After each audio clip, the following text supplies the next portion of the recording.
anything about it, but this morning I went out and I smudged. And I asked the Creator, please Creator, help me with this. I don't know what I'm gonna say. I don't know how I'm gonna go about this. So on my way, I was driving, and this image came in my mind, and it said, how the rabbit saved me. I was like, oh my God, honestly. So I was driving down here, and I was thinking, why that now? And then the story unfolded before my eyes. When I was 13 or 14, I was hitchhiking. I was hitchhiking from Sturgeon Lake, and I was hitchhiking to Dawson Creek. I got picked up by this man in a big truck, okay? And we drove, I don't know how far we drove, but then he stopped and he said, let's take a walk into the bush. And we walked into the bush, he was holding my hand, I remember that. And all of a sudden, I don't know why, I started talking about rabbits. I started talking about how rabbits, how cruel it is to take rabbits and live them in the cage. I started talking about how my grandfather, when we used to snare rabbits, and if they were still alive, he'd bang their head against the tree, right? I started talking about cruelty to rabbits, and how could people hurt small, tiny, timid things. I was talking about that, and I was just talking, and this guy that was holding my hand, and we were walking into this bush, and then we walked back out. We walked back out, and we got into the truck, and I was thinking, oh my God, that guy was gonna kill me. He was gonna kill me. And this rabbit, the rabbit story saved me. I was like, oh my God. And that's, I thought, you know what, Creator, I'm not gonna ask you for help anymore. But that's how the rabbit saved me. And I was so shocked. I was crying on the way here, like, oh my God. And that was a story that was brought on by the image of seeing that rabbit yesterday, and then talking about the murder in James. And I thought, oh my God.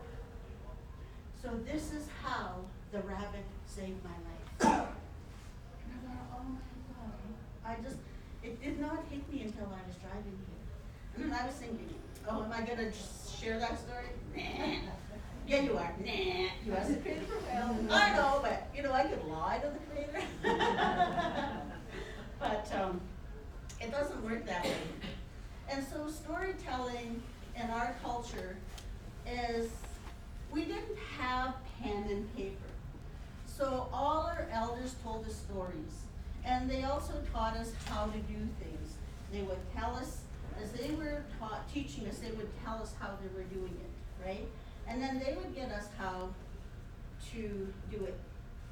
And say, okay, this is how I taught you, now you do it. And so they would teach us until we got it right. So that was our storytelling. And also how to live off the land, right? How to go call a moose when they're in rut, right? How to call moose, how to snare rabbits. We had storytelling, we passed it down because we had to learn how to live off the land, do a lot of million things, and a lot of lessons. When I was about 5 or 6, I lived with my great-grandfather, my grandmother, and my grandfather. We lived in the bush. And every fall, we would go and get either an elk or a moose, preferably a moose, because we would dry the meat, and my grandma and I would can it, and to preserve for the whole winter, right? So my grandma, or my grandpa and great-grandpa, well, my Muslim and my Chapan, they'd go hunting every day, but they would not bring anything. They couldn't get a moose. They brought a lot of rabbits, a lot of fish, a lot of grouse, small game, but we know big game. So one night we were sitting by the fire ground. We always sat by the fire. And we'd sit there, we were sitting there, my grandma said, Gilbert, ano na, tak na kumusta ganun. Kami pa, winiba kayo mahain, kagwit sa manutong kapito, kagmusa. Gilbert, go and get your drum, bring out the tobacco, ask the creator for a moose, put the tobacco in, sing a song. So my grandpa did. And we were sitting by the fire, just imagine looking at the fire, the drum song is going, and I was just sitting there looking at the fire, the sparks are flying all over the place, Grandpa's singing away, and all of a sudden there's this, and we all looked, and honest to God, there's this moose coming. He just comes out of this fog, out of this mist, and he came ambling towards us. And he said, honest to God, he said, I'm here to sacrifice my life for you, the Creator sent me. So I looked, my grandpa got up and patted him right here on the nose, and he said a prayer to the moose and thanked the moose, and of course we shot the moose. And we had our meal, and we did our preparation for the winter. But what I learned from that is not to ever be afraid to ask for anything, ever. People here know me really well. Dawn has known me for 20 years. Sue's known me for a long time. I'm not one to be afraid to ask for anything. I'm not. If I need something, I'll go ask. If I want something, I'll go ask. But it's just like when I asked the Creator to help me this morning with this workshop. And that story came along about how the rabbit saved me. Or any time I need help, I ask. My husband and I, we split up 4 years ago. There was nothing wrong, we just could not live together anymore. We just couldn't live together anymore, that was it. So we split up, and I was living in the apartment, and I was struggling, because I was only working 17.5 hours. And I was struggling, and I thought, oh, I don't want to struggle. I don't like struggling like this. I struggled all my life. I don't want to struggle anymore. So I took my tobacco, and I went and said a prayer, and I set it down, and left. Lo and behold, the next day, I went to work, and I get a call from Jocelyn. She runs the events stuff here. And she said, Teresa, she said, I have an offer for you. She said, I have this contract that I would like to give to you, and what it is, this was before election, what it is to go around to the Aboriginal communities and give workshops and presentations about why it is important to vote. So I'm like, well, how much is it? And she told me, and I said, oh, great, that's 2 months rent, yay, right? So I went and did the presentations, went to the Aboriginal communities and said, hey, you know what, it's really important to vote, come on in, your voice matters. And so that was done, and then I worked the election. And after that, I've never struggled. I mean, I just gotten to the point where I would, and then something would happen, right? So that was the biggest lesson I learned in that story. The biggest is not to be afraid to ask for what you need. Not what you want, like I want $1 million, like fancy mansion, right? But I'd never get it. The Creator would go, I don't think so. So storytelling is fun, like with the rabbit. And then truth is stranger than fiction. I was telling my friend about that. It really is.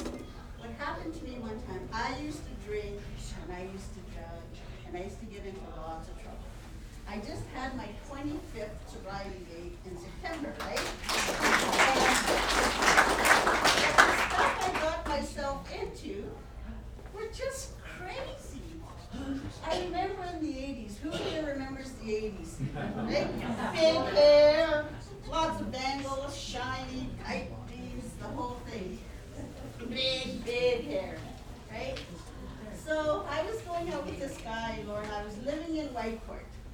And I was going out with this guy, and he wanted to go out. I said, okay, we'll go out.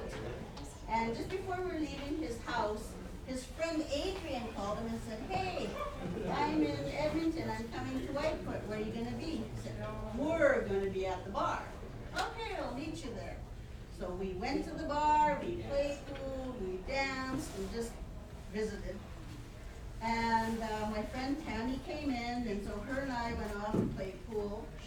And Lauren brought this guy over, his name was Adrian, and said, I want you to meet Adrian. So we said, okay. So we sat there, the four of us, and then Lauren wanted to have a party at his house.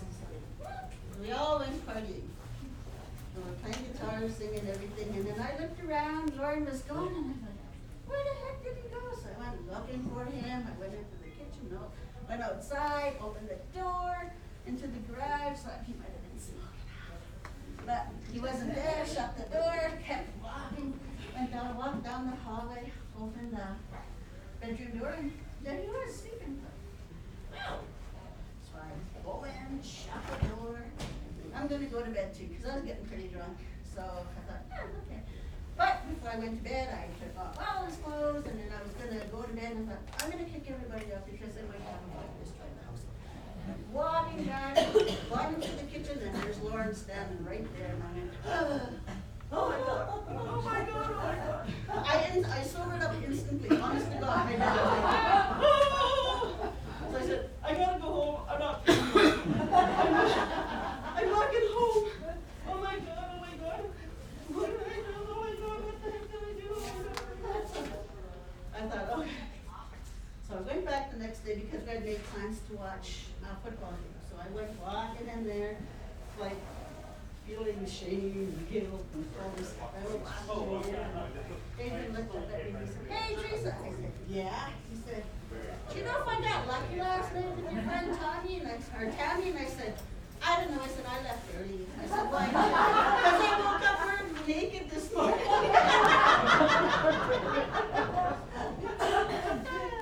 So, I told you these stories because it can evoke tears, and it can invoke laughter, right?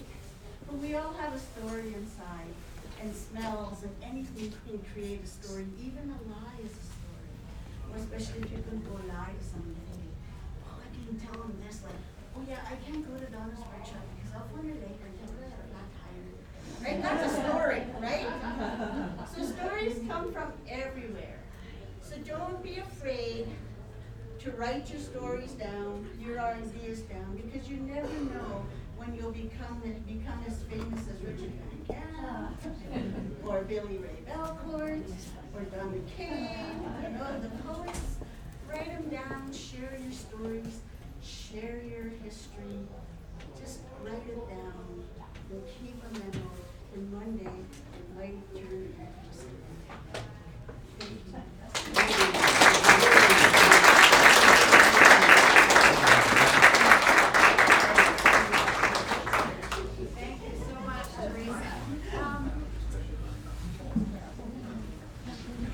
We're going to do an amazing panel discussion right now. It will be moderated by Erin Moray, who is one of Canada's most esteemed writers and translators. And she, last year, published a book of her great aunt, and it was a history.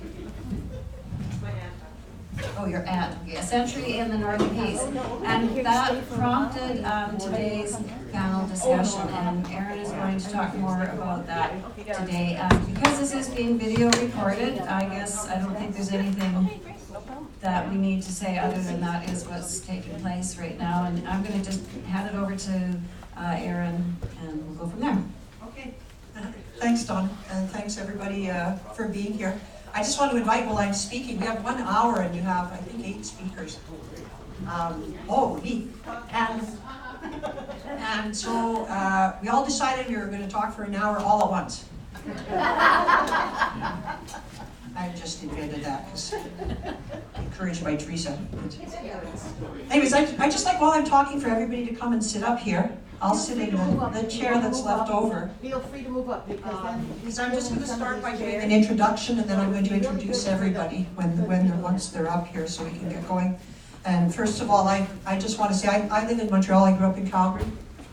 My mom was the sister of Anne Collison.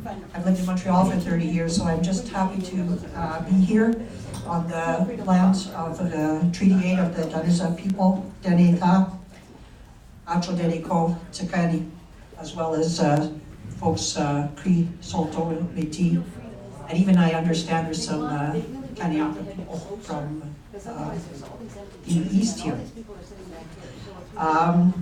So I just want to say that I'm grateful to be able to moderate this panel today with all these writers and folks. So basically, as Donna said, I wrote this book in 6 months. My aunt asked me to help her. She wanted to have a story of her lifetime and that of her husband, John Collison, that went from the fur trade before the Second World War into the present tense. And because she wanted to have a pioneer settler story written from a woman's viewpoint. So there's recipes in the book. And also she wanted that the history of the indigenous people be mentioned, because it often is not in white settler stories, in what we call pioneer stories. And that was important to her. And so with those ideas of hers, I took on this job, and this was the book that was resulted.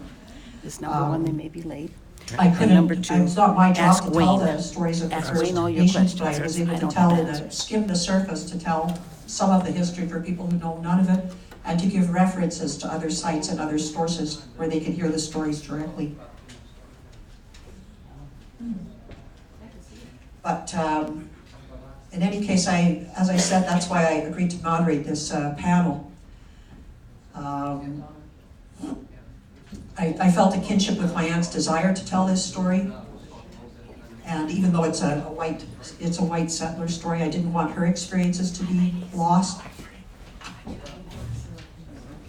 So I wrote her story from Ukraine to Saskatoon Mountain in Alberta to the Clado River west of Fort Nelson, all the way over to Peace Villa, just up at the edge of town where she is now, with quotes and individual histories used with permission of the people concerned, and provided links to direct readers to Indigenous online sources of information so that they could find history that was untinged by my white settler voice.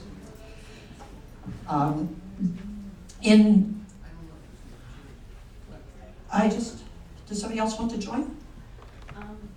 Watch. If Sammy could join, that would be great. Yeah, sure. No, please do. Please do.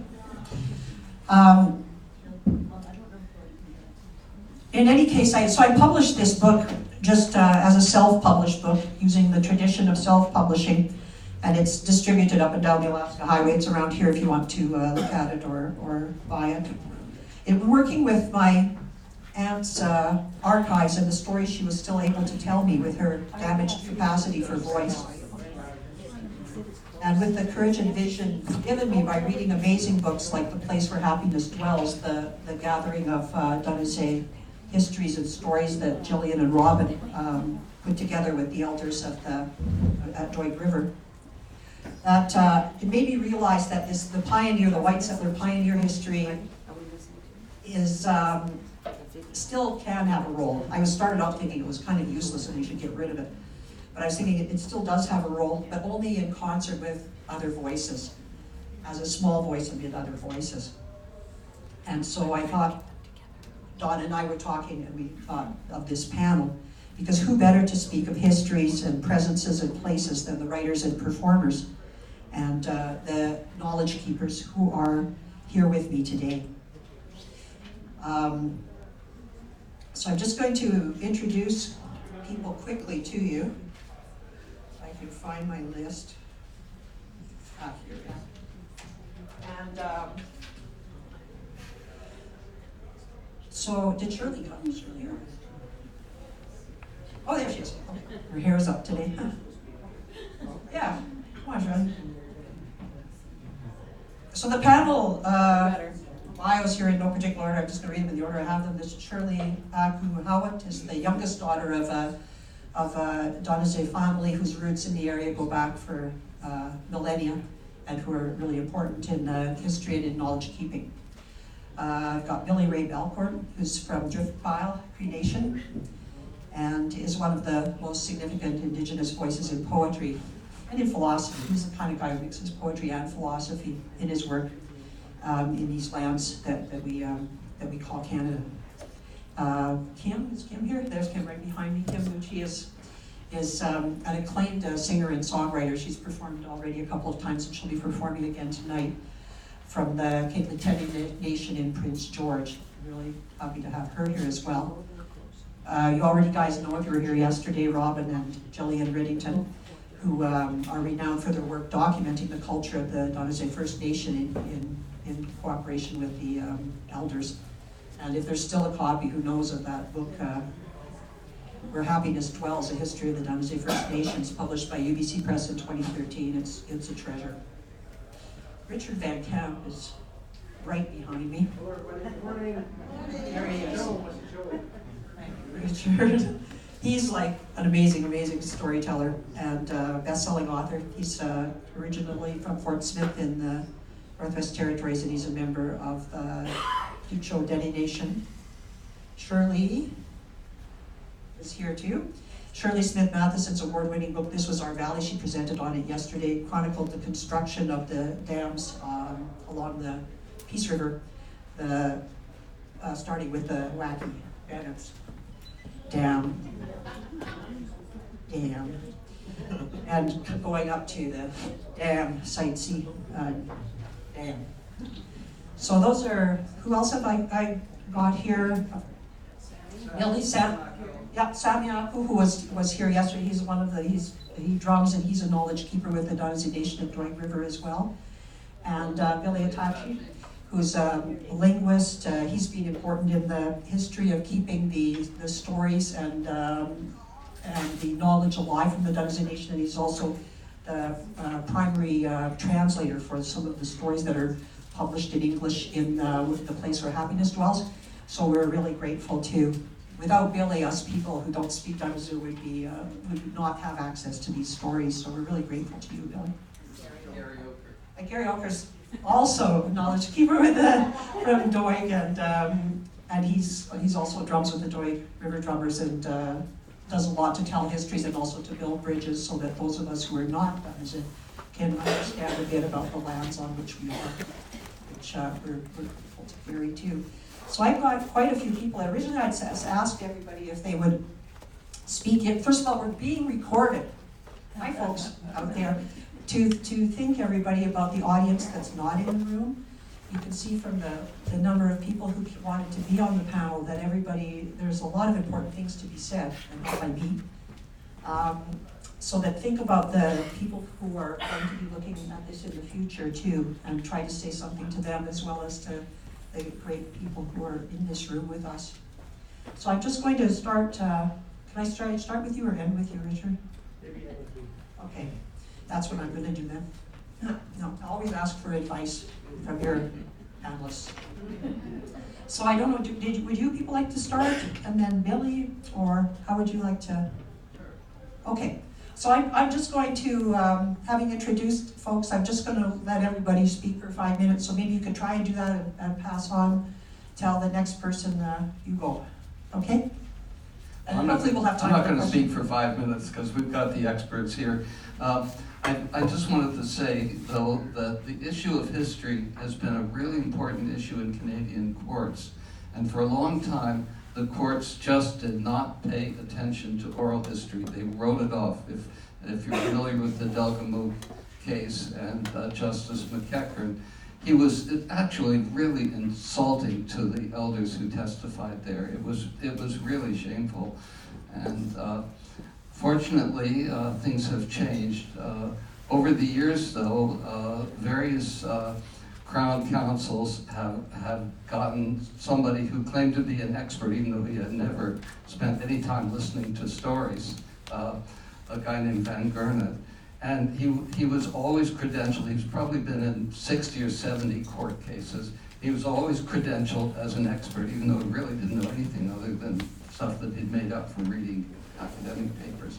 And I just finally got really pissed off about the bad rep that academics were getting. So I wrote a paper that's in BC Studies called Done Is Not Oral History, Why It's Not Hearsay.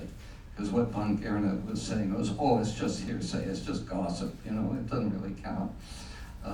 So that's really all I need to say. I'll turn it over to Jillian, and then we'll turn it over to the experts.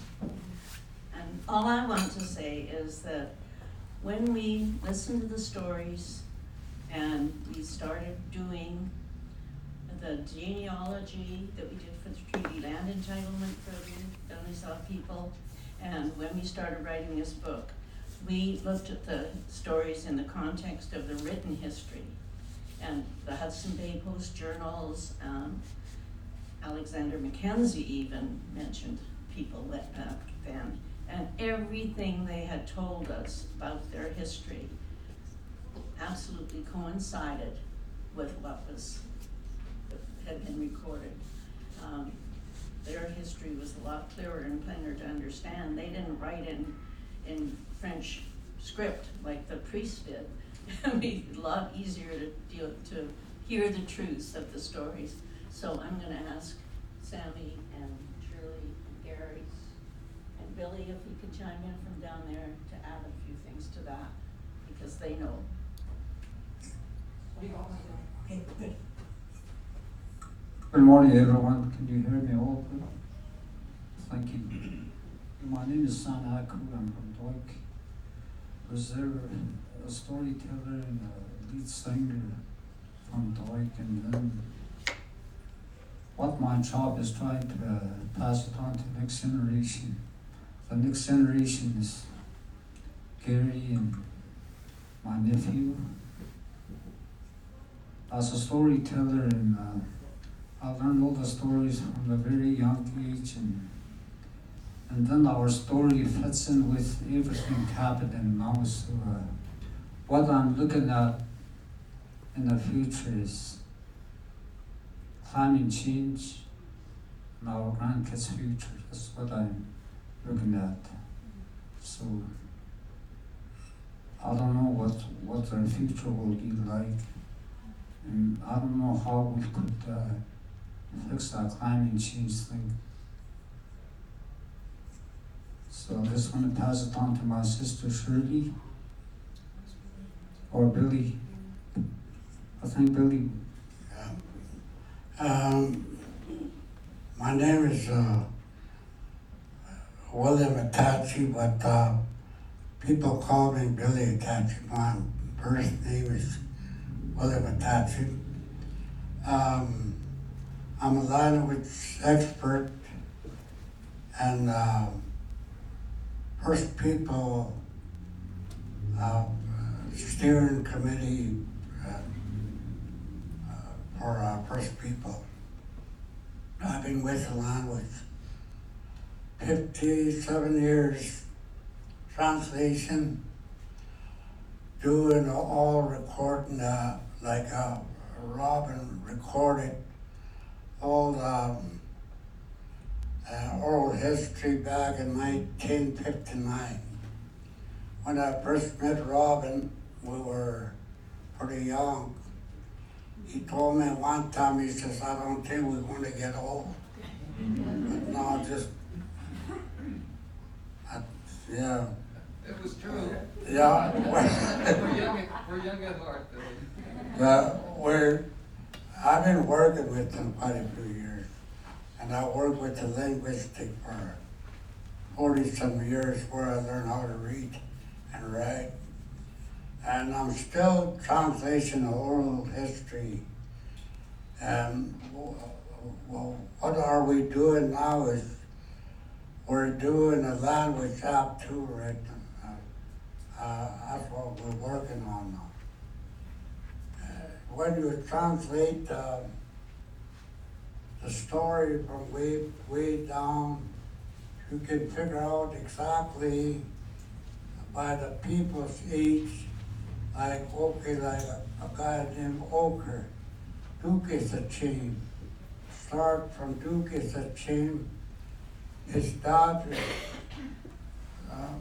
you know, if you look at one guy's story, you look down to 100 years, and then the story come from about 1600. You know, you figure out that too. It's a real, back in a long time ago, there were 6 brothers. They all got one name. They don't have a last name. And not too long ago, in the 50s or 30s, people have a last name. Before that, each guy got one name, except Walker got 5, 6 brothers from Yeshezi, Duke is a chain, and then they don't have a last name. So, but we're all, the story come from the Duke is a chain. That's what I'm working on here last few weeks now. Something like genealogy too. But even the story, some of the story, like the animals story, why the fox changes color. Long time ago, this guy named Saya, they call him. He's the guy, when God created the world, he wanted all wild animals. This guy killed all bad animals. Some of the animals killed people, live on people. So he killed all the bad ones. Some of them he chased them into the ground, where you see the big rich like that. Some of them he chased them way down under. That's where the oil comes from. And then fox, this Saya, he was walking by the lake. He see all the ducks and geese. Grandpa, what do you carry? He carried a bag of moss, and big moss. Hey, what do you carry? Oh, it's my song. Can you sing for us? Yeah. He built something like a teepee, make a little hole, and he went in there, and he all the birds go in there. He sang, and then this song, you gotta close your eyes. They close their eyes, they're dancing. Every once in a while, he cut one neck and throat behind. And then he closed open his eyes a little bit. He watched him. He said, sorry, I'm gonna kill it, just about kill us all. They all run out, and the little when he was running out, sorry, I kicked him from the back. That's why, his back is no good. Those kind of stories. And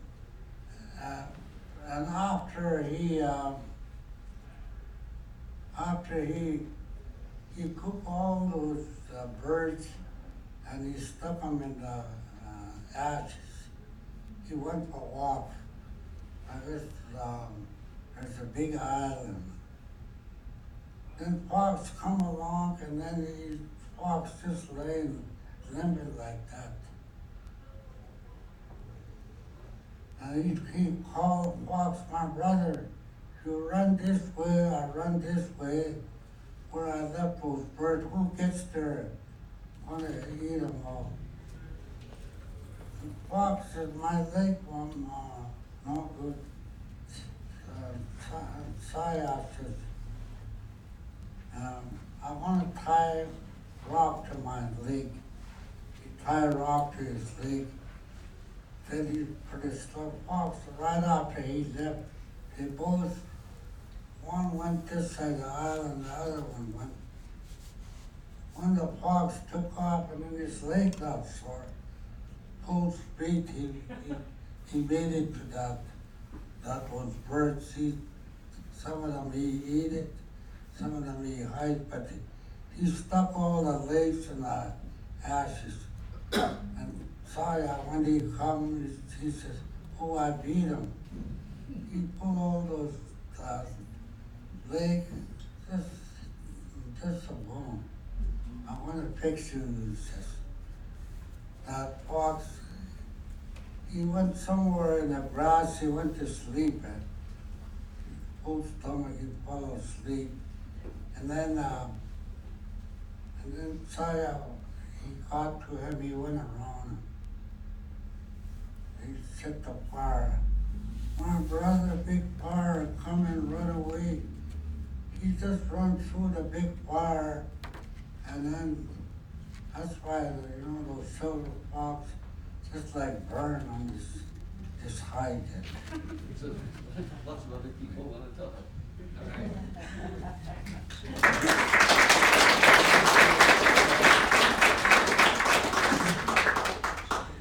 I'm Shirley Acko, and my dad is Old Man Acko, and he was a songkeeper, drum keeper, storyteller. He was one of the grocery stores in Doig, I've heard, helping people. He always has flour, sugar. I think there's 4 things that he always had lots, and he fed the community. So I'm really proud to be on this panel. We have a rich history, and we still bead. The people still makes moose hides. Still go trapping. We're still hunters. We still live off the land. We forage, canning, and I just want to thank you guys all for being here, and welcome to Treaty 8 territory. And yesterday we had a really good discussion. We had more time. We're talking about all the songs, our songs that are thousands and thousands of years old. Every song has a story. We have songs for kids, we have songs for healing, we have songs, it just goes on and on. We have a really rich history, and I'm just so proud to be Danaza from Doig River. Thank you, everybody.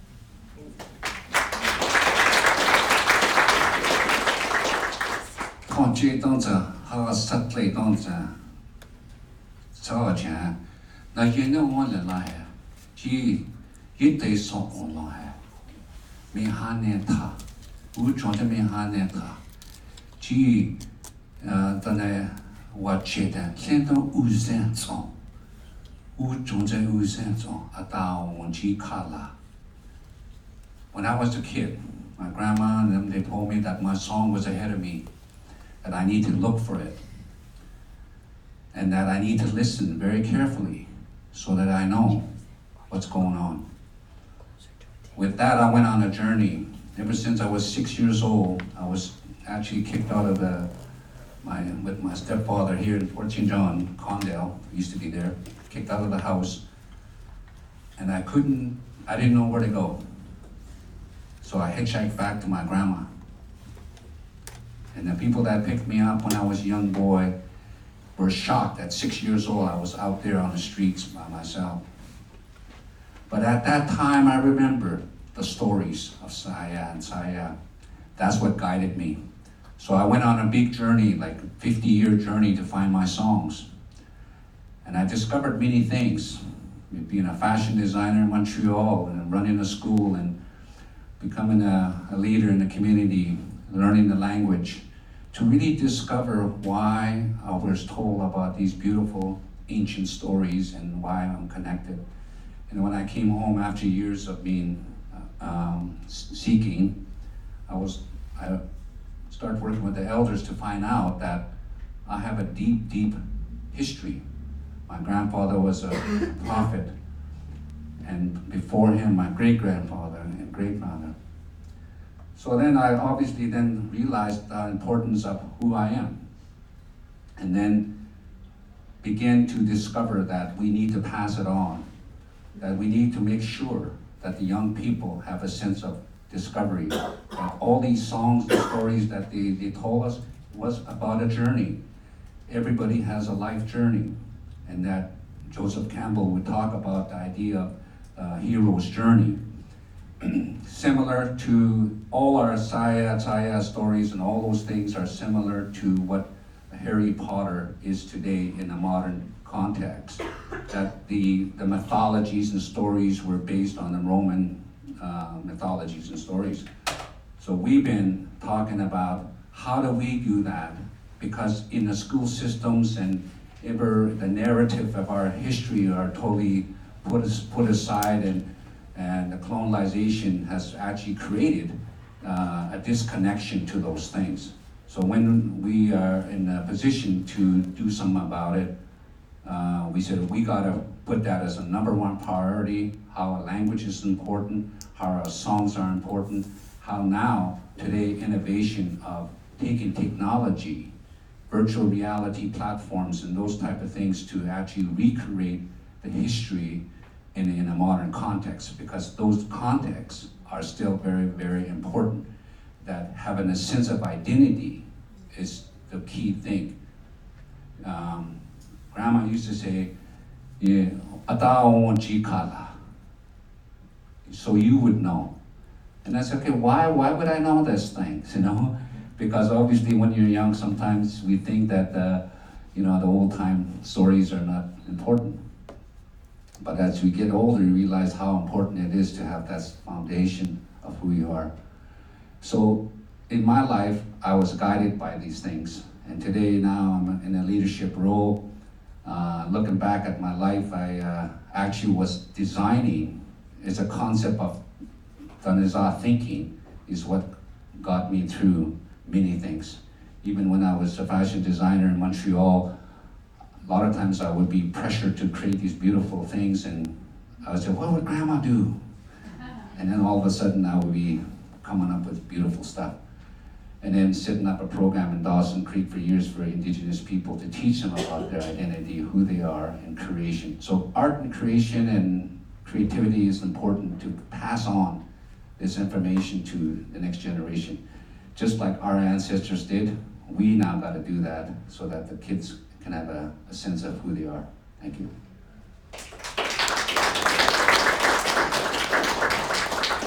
Hello everyone, my name is Billy Ray Belcourt. I'm from the Driftpod Cree Nation, which is on or near the southeastern edge of Treaty 8.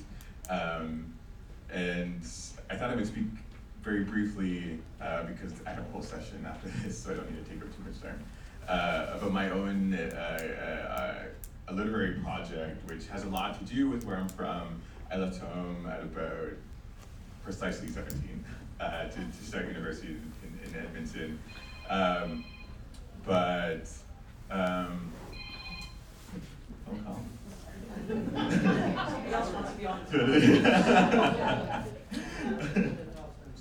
Yeah, no problem.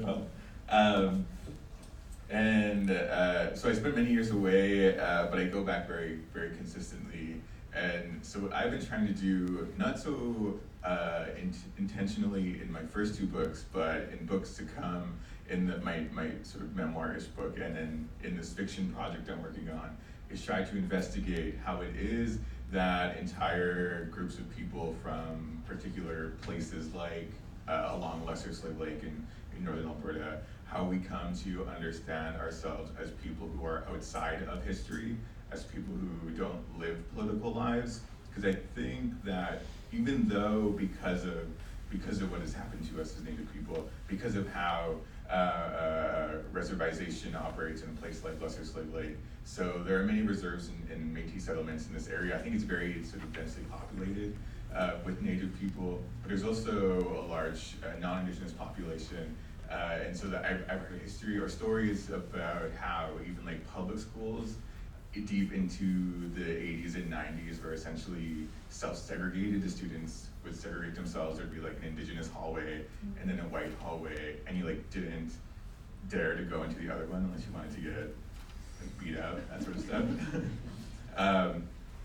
So yeah, these are very much marks of a political existence, one being inside these systems of race and gender that affect our lives quite dramatically. And so, yeah, part of what I'm doing is trying to sort of bring that into focus to figure out how we can help, or one knows as artists, help bring about a kind of political consciousness to help us think about systems, to adopt what some call like a systems analysis, to figure out how colonialism, for example, as has already been mentioned, affects, sort of, permeates every aspect of everyday life. But I'm also very interested in the more sort of what I like to call utopian aspects of how we conduct ourselves as Native people, how like even the space of the reserve, which came about very with the purpose of being what some call an open air prison, and we know the sort of insidious history that brought reserves into being, but how today reserves are these places of communion and congregation and joy, and it's where we care for each other and build our families and live according to our philosophical values. And so I think that interests me as well, how despite all that has happened to us, we are able to exceed the violence that threatens to subsume us. So yeah, that's where I see my part in telling a very sort of specifically geographical story that is from where I come from. So thank you.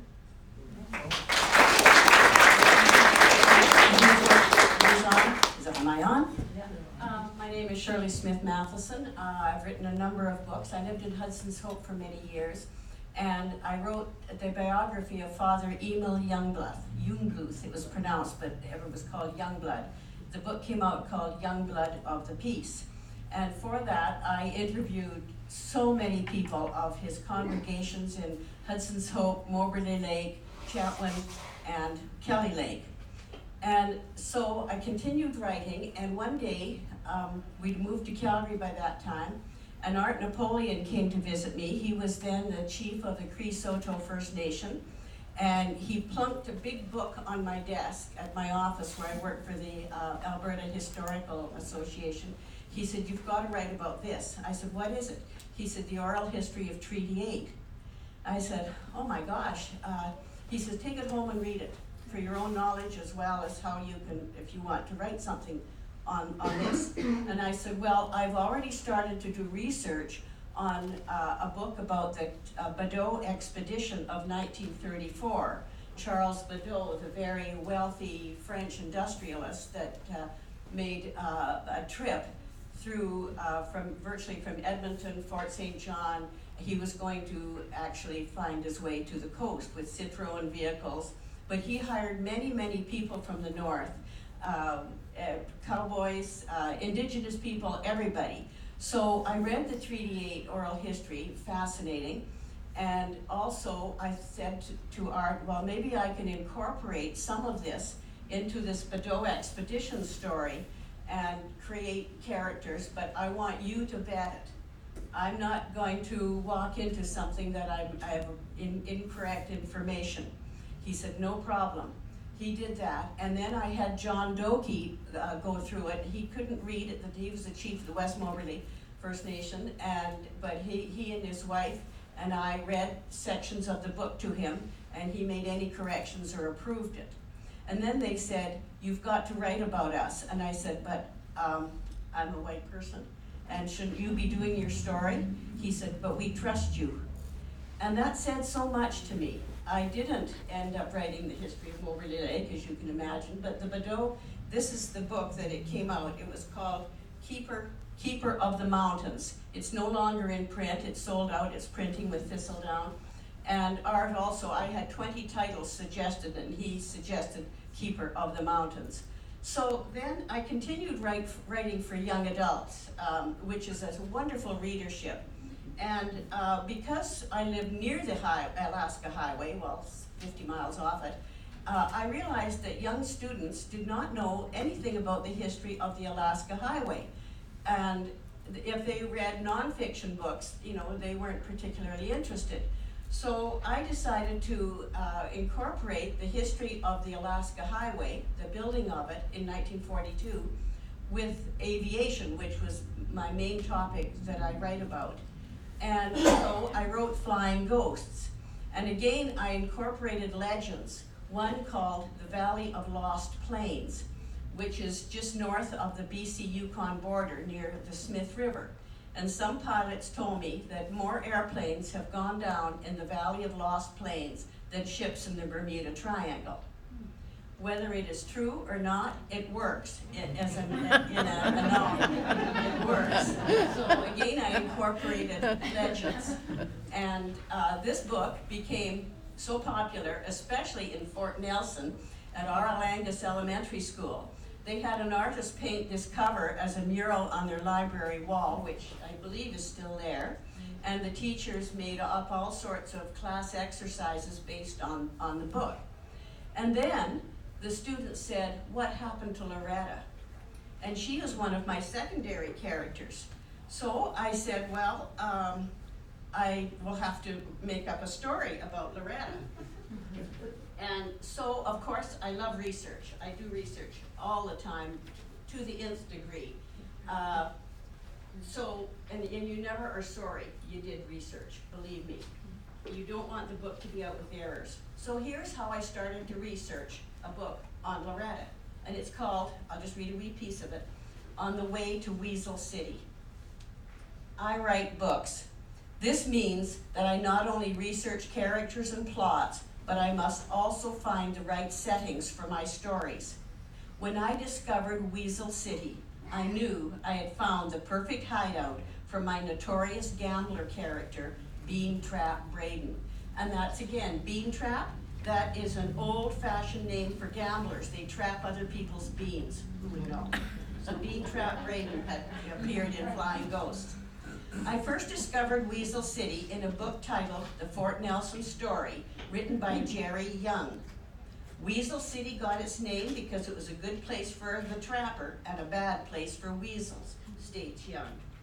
I read on to discover that trappers Henry Courvoisier, the whiskey is named after his family, and Bert Sheffield lived in Weasel City. Then, on July 12, 1936, these men had robbed the Hudson's Bay factor at Old Fort Nelson of 29 bales of fur valued at $32,000, a king's ransom and a writer's dream. Here was the location and a legend mantled by mystery. And so I had written Flying Ghosts, a fictionalized story based on the construction of the highway, but there was romance too. My hero, Jay Smith, meets the girl of his dreams, Loretta Braden, in Fort Nelson, only to discover that she's the daughter of the notorious gambler, Bean Trap Braden. Where does Braden go to fade from the scene? To Weasel City, of course.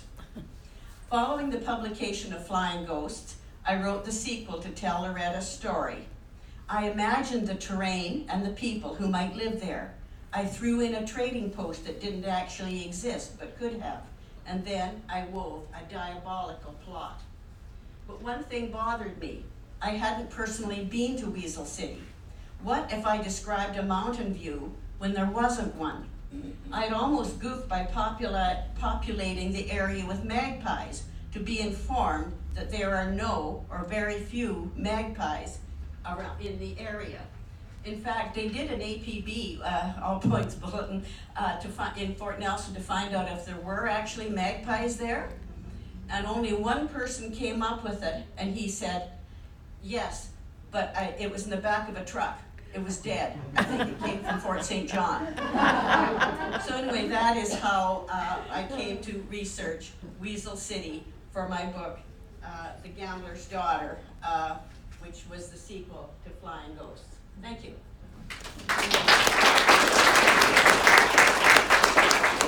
Hello, hello. You never know if these are on. My name is Kim Gucci, and I come from the Lheidli T'enneh, which is also known as Prince George. Cleyleetanay translates to the people from the confluence of two rivers, and it was formerly known as Fort George. And our territory stretches 4.3 million hectares right to the Rocky Mountains, and I also believe there's a very contentious overlap in Treaty 8 territory. I come from a very long line of matriarchs that have really influenced my life and has become my anchor as an adult. As a child, I had an identity crisis through elementary school into high school, not knowing who I was because I didn't have a status card. My grandmother was kicked off the reserve when she was a very young child. She was the eyes for her mother. My great-grandmother, Lizette Seymour, was blind. And when they were kicked off the reserve, they were told, if you move off this reserve, you are no longer Claylee, you're no longer Fort George at that time. But they never looked back, so my grandmother spent her life working and trying to put food on the table. And when the residential school system came into effect, at some point in her life, she heard about this school where they'll take your children and they'll give them an education, and there'll be this roof over their head and food in their bellies. So she voluntarily surrendered my father and 2 other of her children, older children, to residential school. And that really has affected our entire lives.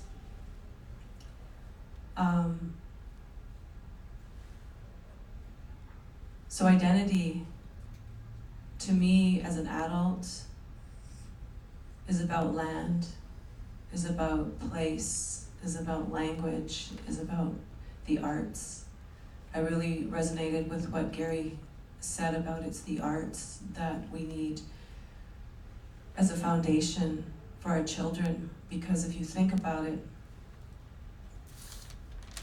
it's the artist, it's the writers, it's the poets, it's the painters, the musicians, the filmmakers that are carrying history forward. And we have the technology in our hands. Every person on the planet, minus a few fortunate ones, don't own a cell phone. And there's a little app in there called a voice recorder. I encourage you to use it with your elders, with your knowledge keepers, and teach your children how to document stories, because those stories are such a vital, important part of our identity. And I believe we're in a time, and we hear climate change all the time. You can't deny it anymore. And you see this movement that is being spearheaded by our youth, by children. We need to empower them. We need to lean on them, not so much keep them in the background. Let's encourage them to sit at our tables. Let's encourage them to make noise and to be a part of this conversation. It would be incredible to have a youth on this panel so that they can carry on all of these stories that we're hearing, because that truly is our future. Sanchalia.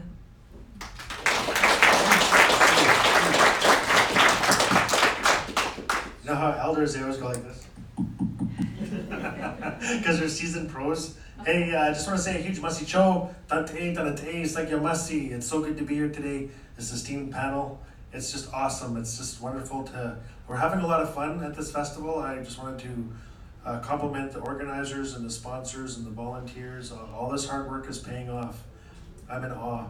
So very quickly, I just wanted to, I made some notes so I don't go over, There's a lot of hot air when Van Camp gets a mic, He's the karaoke king. You're all gonna leave at the perm, there's gonna be lots of hot air, Your fillings are just gonna heat right up in your back molars. No, just kidding. Anyways, I just wanted to say that 43 years ago, August 5th, 1975, there was a young chief named Frank Tiselli in Fort Good Hope. He was a brand new father.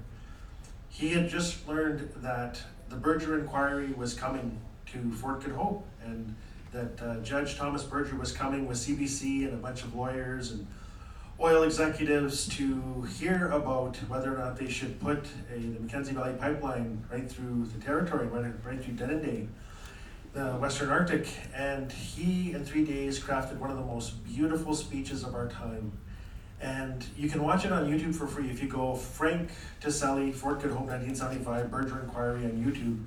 Thank goodness CBC recorded it with their cameras and it's on YouTube for free. And I only discovered it as a brand new father myself. My little boy was 2 and I was reading Patrick Scott's book, Talking Tools. It was his PhD.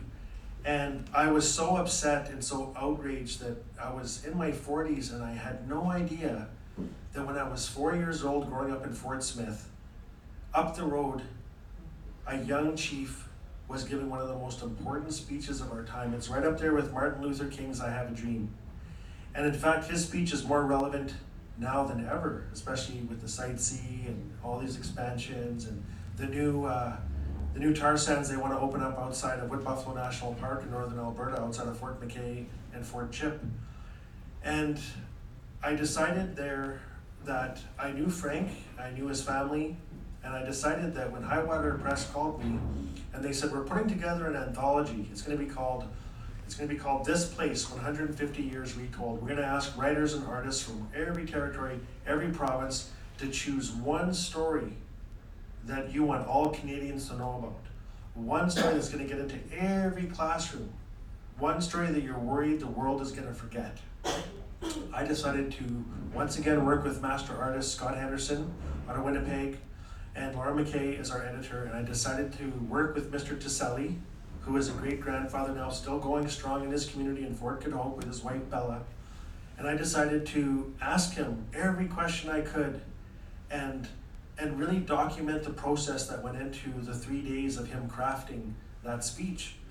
And one of the things he shared with me was, yes, Richard, I only had 3 days. I learned about it 3 days before, Thomas Berger, Judge Berger, got off that plane with those executives and CBC and all that gear. But in the 3 days that I worked on that speech, please know, Richard, I'd spent 28 years listening. I was raised in band offices. I was raised in meetings. I was raised in cultural gatherings. And so the point of my speech today is that I'm so excited for our future because so many of my literary heroes are in this room. We've got Helen Knott. Helen, please stand, give Helen Knott a round of applause. Her biography of Moccasins is absolutely stunning at her bravery and her courage and her vulnerability. And I was just saying this morning that her book and Catherine Lafferty's In My Own Moccasins, and then Catherine Lafferty's is Northern Wildflower, really speaks to a mother's love and speaks to how children can save lives. And I'm just in awe of Helen, I'm in awe of Billy Ray Belcourt, I'm in awe of Kim Gucci. These aren't just my literary friends, these are my literary heroes. And you think about our dear elder last night, Margaret, and you think about Christy, her daughter-in-law. You think about Eden Robinson, Sri Demoline, Gregory Schofield, Lee Miracle, Jeanette Armstrong. You think about Christos. And why I'm excited is for so long other people were telling our stories. And now it's our time to tell our own stories our own way. And I really wanted to honor the late Greg Younging. And we lost Greg far too young some time ago. And yesterday we lost Andres Taskins, who was the publisher of Prairie Fire. He and Heidi Harms were some of the greatest editors of our time. And I think many of us up here are stunned that we've lost our friends far too young, far too soon. And many of us wouldn't be here if it weren't for Greg Younging and Heidi Harms and Andres Taskins. And I just really wanted to honor and uplift their names today. But I'm excited about all the Indigenous publishing houses out there. You think about Coast to Coast, you've got Thetis Books and Kegadons Press and Gabriel Demont Institute and Pemmican Press and the Healthy Aboriginal Network. There's so many great Indigenous publishers out there that are publishing new names, new voices, but then the big publishers now are very interested in us because they're starting to realize that we're living in an incredible time of reclaiming. And so these writers that I've acknowledged in this room, we have to honor them, we have to uplift them. They're doing great work, right? Think about all the careers, all these writers at this festival. Think of all the new voices that are going to come out of these readings and these panels. I'm just so grateful to be here. Masi Cho, thank you very much.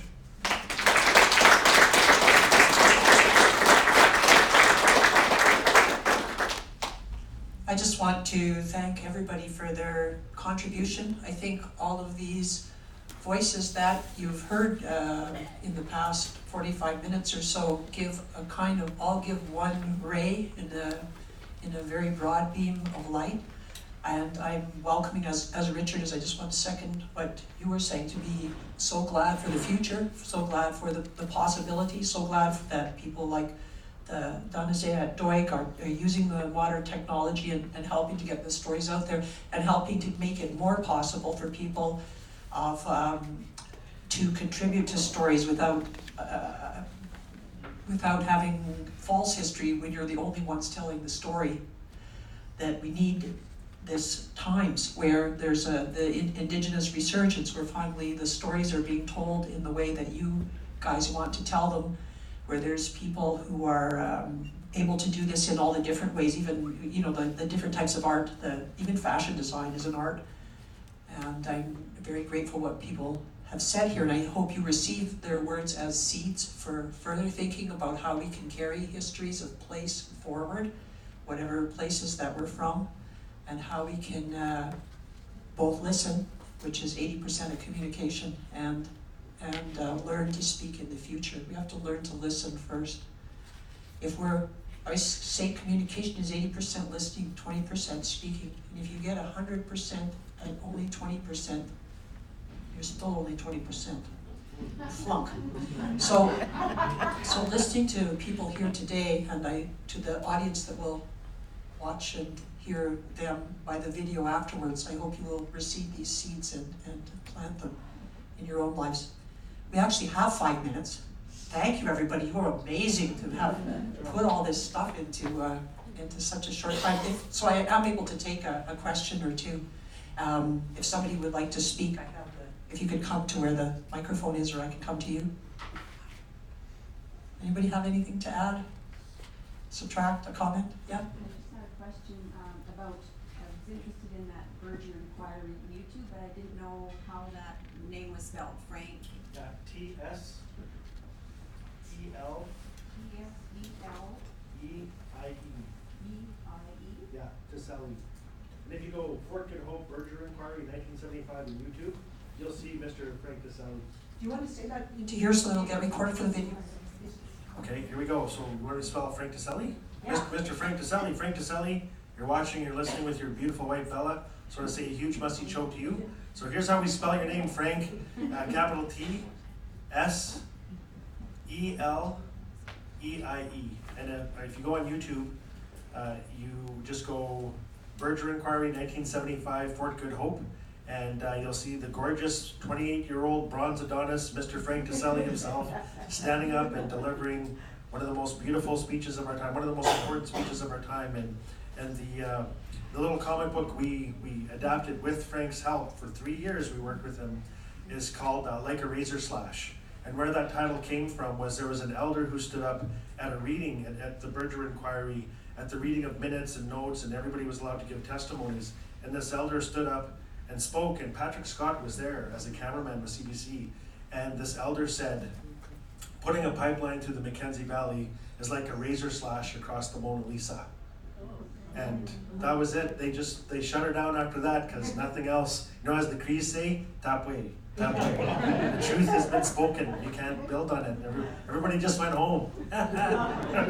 Wasn't Joe? Thank you. Thanks, Richard, and thanks for that question. I just wanted to add, like Patrick Scott, who was the CBC guy who went up in '75 to film the hearings of the Berger Inquiry, never left. He stayed married into a local woman in local family. He's running for MLA right now, yeah. He's running for MLA, remember what we said, go out and vote. But Patrick Scott also, besides his thesis, he gathered together a book. I don't know exactly what it's called, but if you look up Patrick Scott at Berger Inquiry, there's a book where he recorded and published some of the Indigenous testimonies and things that they brought to Berger, which after Berger received all of that information, of course, the Mackenzie pipeline, he recommended that it be shelved, which it was, probably coming back, but it hasn't yet. Anyway, so thank you for that. So that's another book that's worth.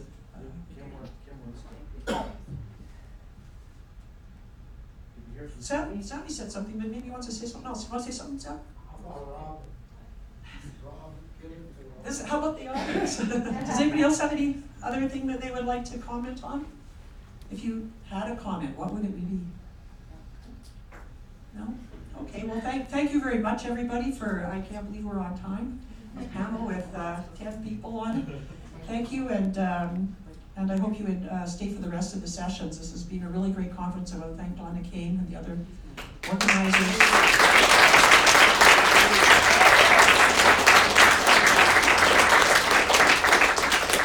Thank you. Good job, everybody.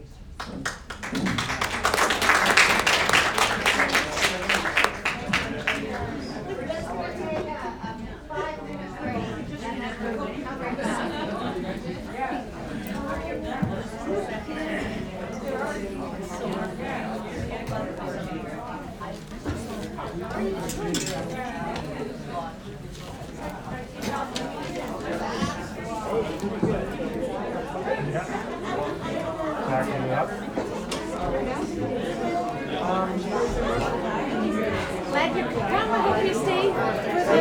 Yeah, good. Okay,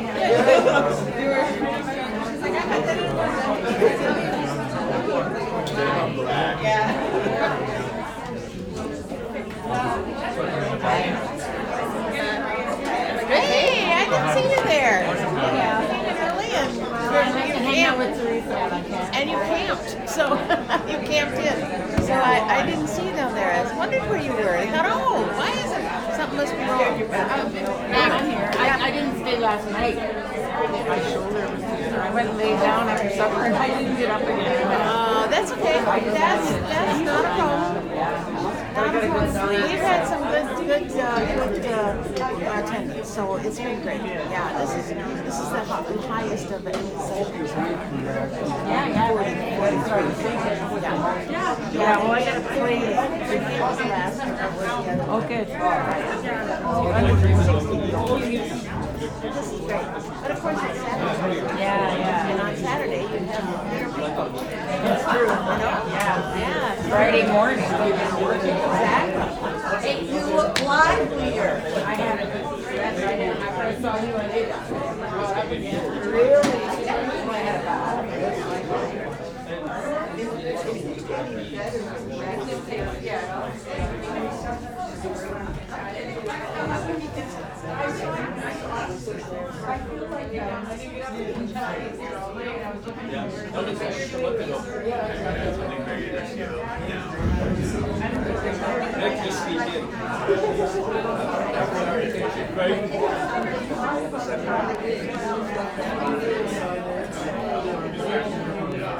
Hey, kid.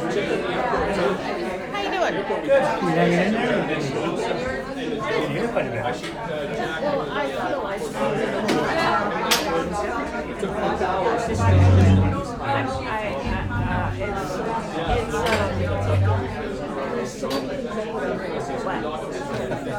and I don't know if we're not going to do anything other than this focus. It's been okay because I've been able to talk. And we have. How are you? Yes, I have a question. I did not buy a ticket for today, and I would like to put a ticket on this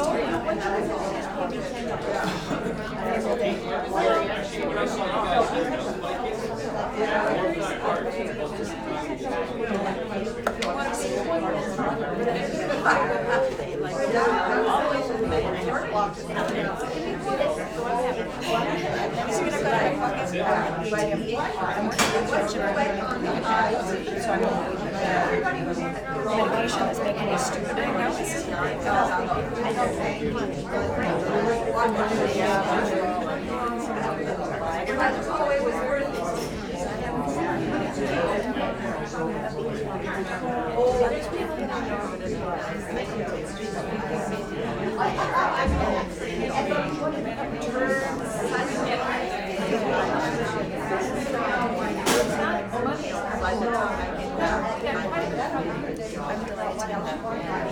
I sent my entire office, almost everybody down except for me because I had appointments to go to. And I went to the 10 o'clock session, which was impressive. So just in terms of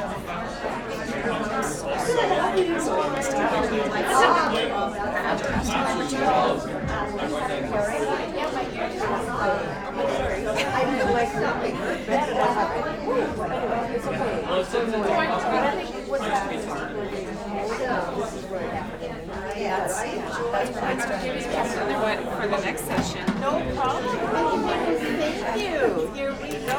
Yeah, thank you. How are you? It's great. Yeah. Good. So that we're in with that subject, right? Okay. It's nice to see you. It's good to see you too. You've been in Dawson. Yes, going on 2 years now. Yeah. They're good. They're growing like weeds. They started growing 2 this fall, and they are. Everyone's doing very well. They're actually excited to try to choir this. So they're well, like we've got them signed up with the Choral Society. They'll be performing here. I think so. Yeah. So yeah. So I'm excited for that because it's really been fun and exciting for everybody. And yeah, it's been good. It's a little bit sad that we don't get here more often, but I'm really glad to be here today.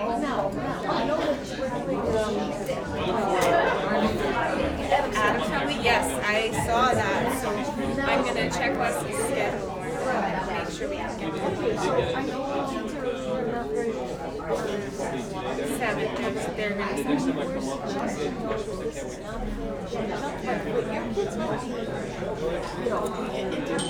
yeah. Go right over there. So yeah. Yeah. But we have to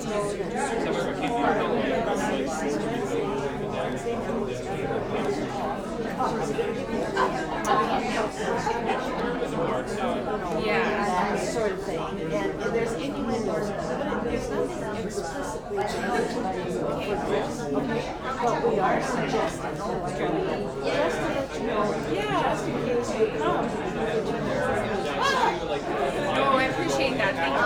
And I would, yeah, we would weigh that out because our kids, Kali's Day especially tends to get like, she's really vivid, she's pretty perfect for stage as she gets older, because she has very vivid imagination. But sometimes that works to her detriment because things scare her more. So we probably wouldn't. Yeah.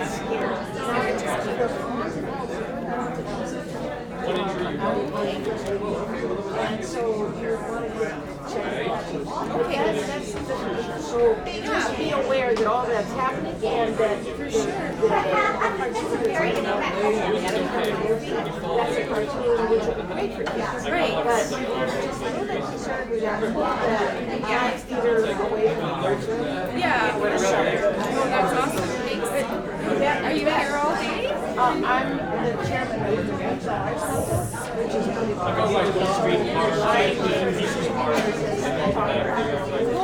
Yeah, I know. This is. I know. I was actually so one of the things that I've done just recently is I started working part-time at the college in Boston. I had an opportunity here at Hickory yesterday, and I was so excited. So then we were chatting, I was like, why am I not at this? So that prompted a whole like rejigging of schedule just so I could be here today, which I'm happy. Well, you're going to really enjoy the adult part. I'm sure. John was in Halifax, and she had to travel an hour to get these books. Wow. So, yeah, and she had